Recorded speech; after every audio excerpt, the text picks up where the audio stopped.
Het evangelie van Jezus Christus, zoals Markus dat beschreven had. Haadstik 10. Derwij reisde er naar de krieten van Judea en die aan de andere kant van de Jordaan. Waar zette het volk op hem ta en hij joeg haar een útdroege, zat er dat wend weer. Er kwamen ook farizeërs opzetten. Die vregen hem, mij een man zijn vrouw voortsturen? Dat dienen ze om hem te hefken. Hij antwoordde haren, wat had Mozes je zijn?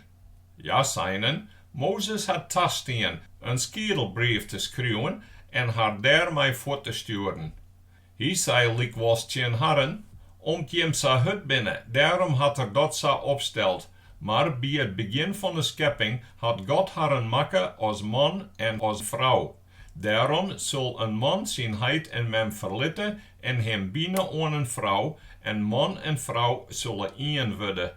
Zadwaande binnen het net langer twee, ze worden één. Nou dan, wat God geervoegen had, dat zal de meesten net skiede. Doet ze weer thuiswienen, vregen de leerlingen hem daarover. Hij zei zijn haren, wat zijn vrouw voortstuurt en mij een oor niet trouwt, breekt voor haar oor zijn trouw. En als zij haar man verliet en mij een oor niet trouwt, breekt zij haar trouw. Ze brachten Ben bij hem met het doel dat hij ze aanrijden zou. Maar de leerlingen stegeren haar aan. Doet Jezus dat zeg, water lulk en zei zijn haren, liet de Ben dochs bij mij komen en kear haar net, want versokken is Gods rijk. Ja, dit zeg ik je me, wat het rijk van God net aanneemt als een ben, die zal der grif niet inkomen. Hij sloeg de jermsomme ben heen en lei haar zegenend de handen op. Doet er verder reisgevoer, kwam een hut op hem te rennen. Hij ging op een knibbels voor hem lezen en zei, goede master, wat moet ik doen om eeuwig leven te krijgen? Jezus zei tegen hem, waarom nemen jou mij goed? Geen een is goed als God alleen. De geboden kennen jou wel. Net deerslaan, net trouw breken, net stellen, geen vals getuigenis aan, nimmen te kwad waan, je me heit en mem in ere houden. Master zei er, daar heb ik mij altijd aanhouden, van jongs af aan. Toen zegt Jezus hem aan, mocht hem wel leien en zei, er mankeert bij jou één ding aan. Meid je alles wat jou bezitte aan yield en jou dat aan de erven, dan zullen jou een kapitaal in de hemel hebben. Kom dan en volg je mij. Maar bij die woorden belutser en gang mismoedig voort, want hij wie tegen rijk. Jezus zegt het Heeres oor en zei tegen zijn leerlingen, wat is het toch een zwierstuk voor mensen met geld om Gods rijk in te komen. De leerlingen stenen verheerd van zijn woorden, maar Jezus zei nog eens tegen haren, ben, hoe zwierstuk is het in het Gods rijk te komen. Jeder giet een kameel terug het eeg van een nuddel, als dat een rike in Gods rijk inkomt. Doe wienen ze nog meer verbjusteren en ja zijn channel kwar, waar kan dan nog behouden worden? Jezus zei haar aan en zei, bij mensen kan dat net, wel bij God. Bij God is ommers alles mogelijk. Daar zei Petrus op, sjoch, wie hebben u's oeral last van makke en binnen jou volgen? Jezus zei, ja, dit zeg ik je me, elke die om mij en om het evangelie zijn huis opjouwt en zijn broeren, zusters, mem, heit of laan, die krijgt het 100 keer waarom. Nou in deze tijd aan huizen, broeren, zusters, memmen, ben en laan, al is het mijn vervolgings en in de komende tijd eeuwig leven. Heel wat eersten zullen laatst wezen en laatsten eerst. Ja, wie een onderwijs op Jeruzalem aan. Jezus roen voor haar uit. De leerlingen wienen tieren verheerd en ook de meesten die hem volgen wienen bang. Jezus nam de 12 weer van zijden en begon met haar te praten over de dingen die hem oorkomen zonen. Hij zei, we gaan nou naar Jeruzalem. Daar zal de mensenzoon uitleveren worden aan de hege priesters en de wetleraars. Ze zullen hem veroordelen tot de dêrta en oorleveren aan de heidens. Die zullen hem hunje, spuien, giechelje en deermeidje. Maar met 3 dagen zal er verriezen. Jakobus en Johannes, de zonen van Zebedeus, gingen naar hem toe en zeiden: Master, wie wonen graag dat jou voor us dienen, wat wie jou vregen. Jezus zei ten Herren: Wat wil je me dan, dat ik voor je me doch? Ja, zeiden, meidje, dat in jouw heerlijkheid een van us rechts van jou komt te zitten en de oren links. Maar Jezus zei ten Herren: Jem wette net wat jem vrege. Kunnen jemme de lionsbeker drinken die ik drink, en de doop ondergaan die mij te wachten stiert? Ja, zeiden, ja wis, dat kennen we. Maar Jezus zei ten Herren: De beker die ik drink, zullen jemme drinken, en de doop die mij te wachten stiert, zullen jemme ondergaan. Maar dat zitten rechts en links van mij, dat heb ik net voor het zeggen. Dat is voor wat het ordinaire is. Doet het 10 oren dat jeden, namen ze dat Jakobus en Johannes kwee a. Jezus raap Herren bij hem en zei: Je me weten dat de lui die gilde als leiders van de volken de baas oor haar spielje en dat haar hege heren haar eronder hadden. Maar zo is het bij jemme net. Die bij jemme grut wezen wil, die moet tjenje. En die bij jemme de eerste wezen wil, die moet voor elke een rij staan. De mensenzoon is ommers net komen om betjenen te worden, maar om te tjenjen. En zijn leven te gaan als losprijs voor gans mensen. Ja, kwamen in Jericho. Doet Jezus met zijn leerlingen en een bulte volk waaruit Jericho weggang, ziet er aan het pad Bartiméus, Timeus zijn zoon, een blinde biddler. Doet die jette dat het Jezus de Nazarener weer, begon er te roepen: Zoon van David, Jezus, have mij lijn mij mij. Mannigeen snauwde hem ta, dat er hem stilhouden moest. Maar hij raapt nog volle loeder: Zoon van David, have mij lijn mij mij. Jezus bleef staan en zei: Roep hem Jeres henne.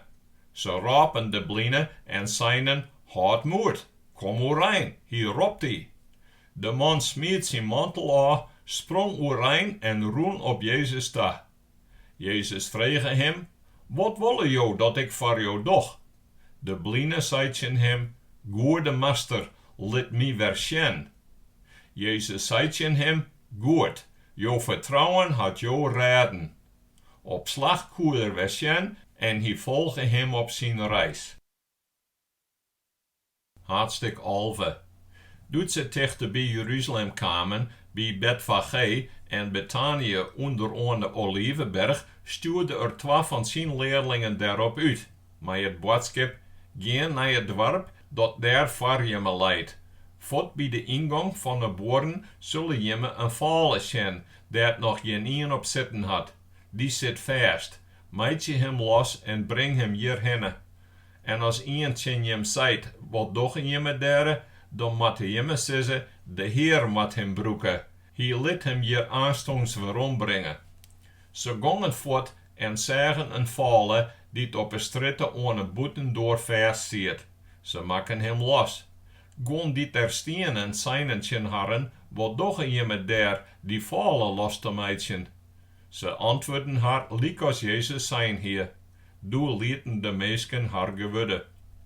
Ze brachten de vallen bij Jezus, lijnen haar mantels daarover en doe gang Jezus daarop zitten. Heel wat meesten lijnen haar mantel op het paard uit. Oren dienen dat mij toeken, die ze besieden de wei afsnien henen. Die voorop roenen en die achter haar aankwamen, rapen luid: Hosanna! Heeg te prijzen is hij die komt in de naam van de Heer. Heeg te prijzen is het koninkrijk van David, us Heit, het rike dat komt. Hosanna in de hege hemel. Zat tegen naar Jeruzalem, de timpel in. Niet er alles goed opnomen hier, gang er mij de 12 naar Betanië, want het wie al joen worden. Doet ze de oren moons uit Betanië wijgongen, kriegen er honger. Hij zegt van vieren en figebeam steen, die in blad steen. Hij roen erheen om te zien of er al wat aanziet. Maar doet er bij de beam kwam, voen er ons net als bladen. Het wie ek geen vieretiert. Hij zei tegen de beam, geen een zal in der eeuwigheid van die nog vrucht eten. De leerlingen jedden dat. Toen gingen ze naar Jeruzalem. Doet er in de tempel aankomen weer, begon er met de merkeljeu en haar klanten daaruit te jaaien. De tafeltjes van de jildwekselers en de discus van de douweverkepers raamden erom. Hij wou net leien dat ze ark en soks terug de tempel tagen. Als reden zei er daarbij, stiert er net in de schrift, mijn huis moet een huis om te bidden neemt worden voor alle volken, maar jemme hebben er een rovershalen van makke. De hegepriesters en wetleraars jedden dat en bezochten uit te vinden hoe ze hem uit de wijk krijgen konden, want ze waren bang van hem. Elke een wie om eens wij van wat hij leerde. Doet het let waard, gingen ze de stad uit. De orenmaas, doet ze bij de figebeam langskwamen, zeggen ze dat die ont in de wattels útdroege weer. Toen kwam het Petrus in zin, en hij zei, Master, sjoch, die figebeam die jou ferflokt hebben, is útdroege. Jezus antwoordde haar, vertrouw altijd op God, want dit zeg ik je me, wat in die berg zijt, jou die op en val in zee del, die zal dat belibje. Als er in zijn hart net wifket en het verste vertrouwen had, dat het komt, zat hij zijt. Daarom zeg ik je me, vertrouw er altijd maar op, dat je alles dat je bij het bidden om vrije al krijgen hebben. Dan krijg je het verst. Als je stenen te bidden, en je hebben wat in de een of oor, dan moet je hem dat verjaan. Dat je hemelse heid, je mislagen echt verjaan mij. Ja, kwamen weer in Jeruzalem. Doet hij op het tempelplein omroen, stapten de hegepriesters, de wetleraars en de artsen op hem ta, en zeiden tegen hem, wat rjocht hebben jou om dat te dwaan? Of waar had jou het rjocht dêrta joen? Jezus zei tegen haar, ik zal je me ek een vraag stellen, en als je me daar antwoord op jou, zal ik je me zeggen, maar wat voor rjocht ik dit doch. De doop van Johannes, wie dat van boppen, of wie het meeskewerk? Jou daar is antwoord op. Ze lijnen mij een waar oor en zeiden, als wie zeggen van boppen, dan zijt er grif, waarom hebben je me hem dan net leeuwd? Maar, moeten we dan zeggen dat het meeskewerk weer? Dat wasten ze net voor het volk oor, want elke een holdt Johannes voor een echte profeet. Daarom joegen ze maar te beskiën. Wie weten het net? Toen zei Jezus tegen haar, dan zeg ik net, maar wat voor rjocht ik dit doch.